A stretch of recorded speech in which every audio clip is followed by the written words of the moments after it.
Hi Year 11, just a short video to discuss the breakdown of your GCSE French exam, looking at a few papers so that you know exactly what to expect. So as you are all fully aware, we follow the Edexcel exam board, and there are 4 skills that we have to fulfill: listening, speaking, reading and writing, all worth 25%. You are also aware that you are entered for either higher or foundation tiers. So that you are aware, foundation students, the highest grade that you can achieve is a grade 5, going down to a grade 1. And higher candidates, a highest grade you can achieve is a grade 9, but then it only goes down to a grade 3. Anything under that would be ungraded. If we look at the listening exam for the foundation and higher split, so the foundation exam is 35 minutes and the higher exam is 45 minutes. And that 5 minutes reading time is absolutely crucial. It is the time for you to read through the questions and make as many notes as you want to in order to support you answering when the recording plays.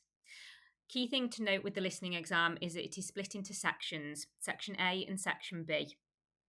For the foundation students, your Section A is where your questions are in English and you answer in English.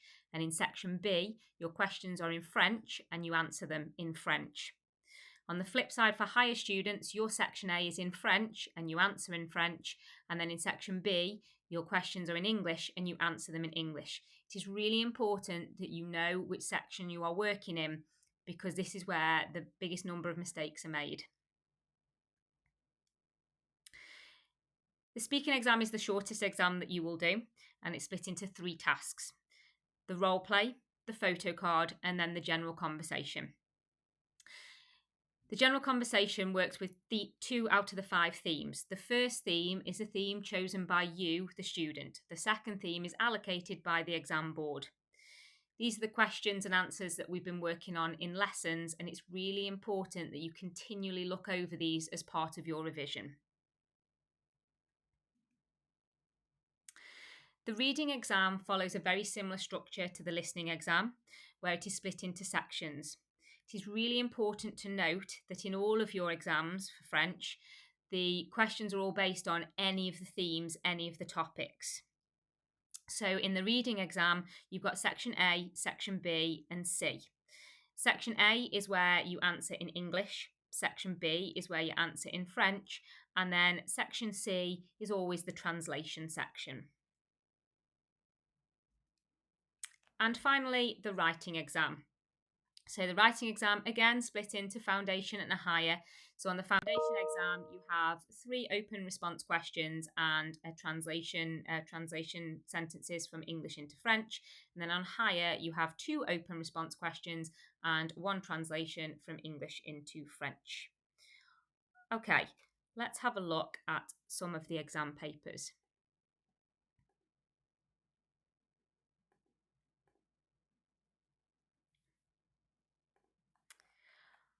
Okay, so if we focus first of all on the listening. So here I've pulled a foundation listening. It's the 2024 paper that some of you will have done foundation wise in your mock exams. The first thing to note is that on the front here I've highlighted the bit where a lot of mistakes are made.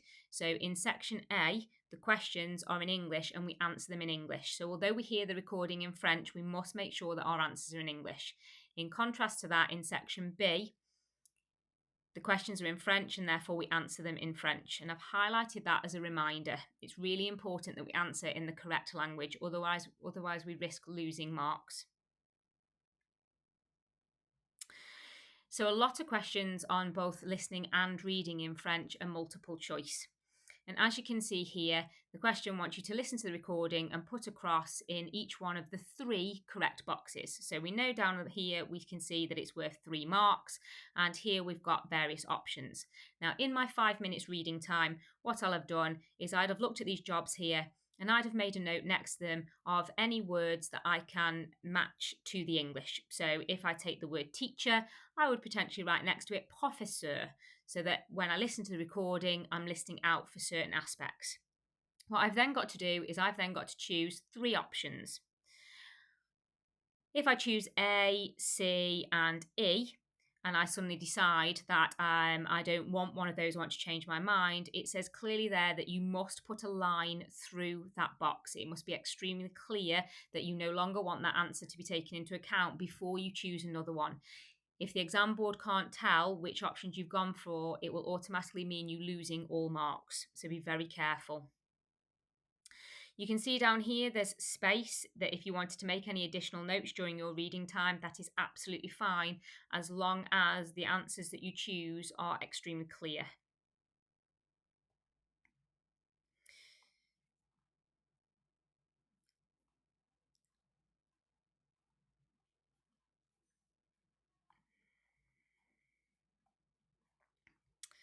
Just scrolling through so you can see the various questions that are on the paper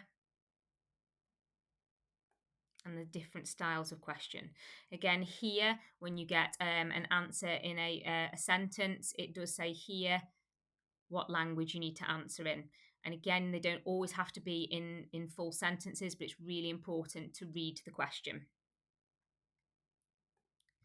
If we move on to a reading paper, you can see the format is extremely similar. I've highlighted that there are different sections because A and C are in English and we need to answer accordingly. And then section B, it's in French, and again, we answer in French. The same rules apply with any crosses in the box, that if you change your mind, you just need to make sure that it's clear that you no longer want a certain answer.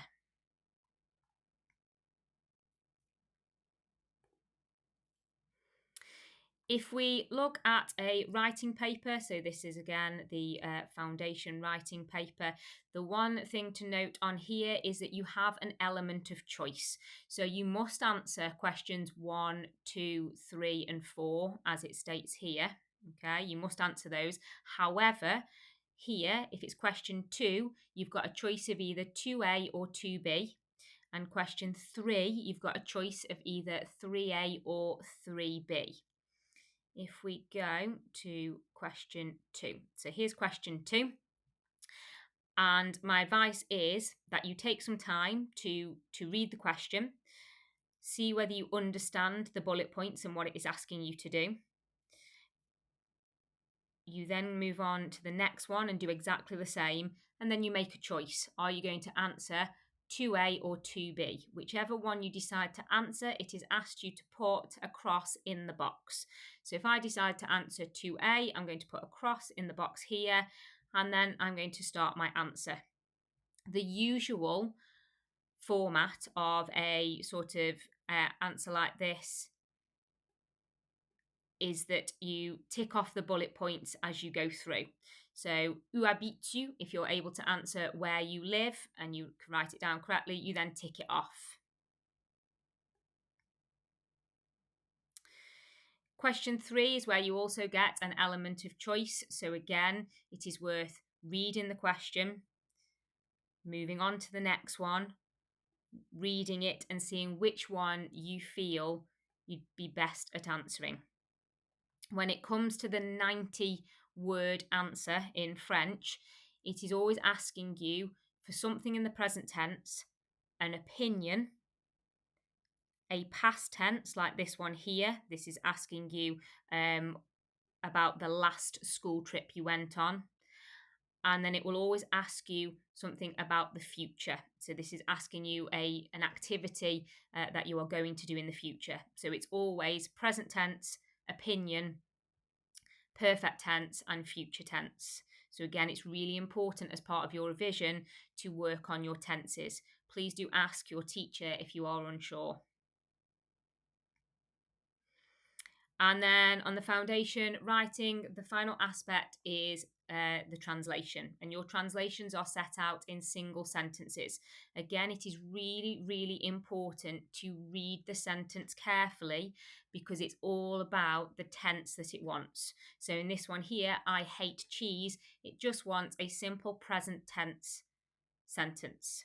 However, if I look at the final one, it says, last week I went to a restaurant for my birthday. The time phrase of last week is telling us that it wants the past, and the went bit is your verb. So again, making sure that you understand how your tenses are formulated. Higher candidates, your writing paper has some similarities.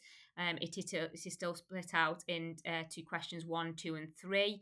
The difference is your question 1, you have a choice. Question 2, you have a choice. And question 3, your translation, everybody does.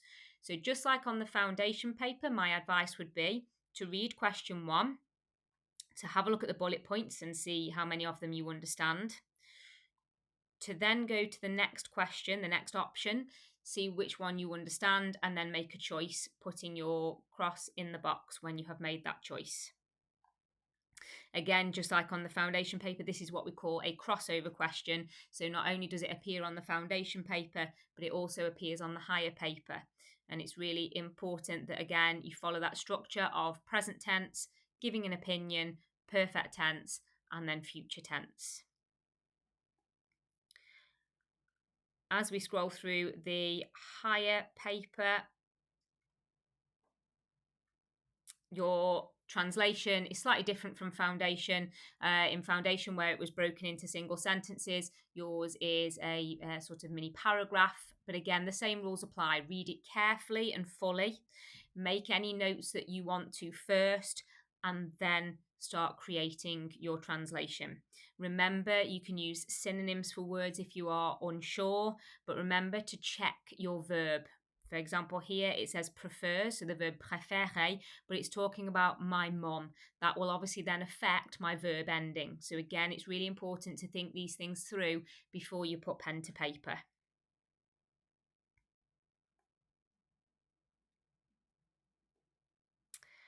And that's about it with regards to exams and the questions. You've obviously all had a go at full past papers in the mock, but if you have any other questions, you can either speak to the MFL staff, or the Edexcel website actually has past papers that you can have a look at.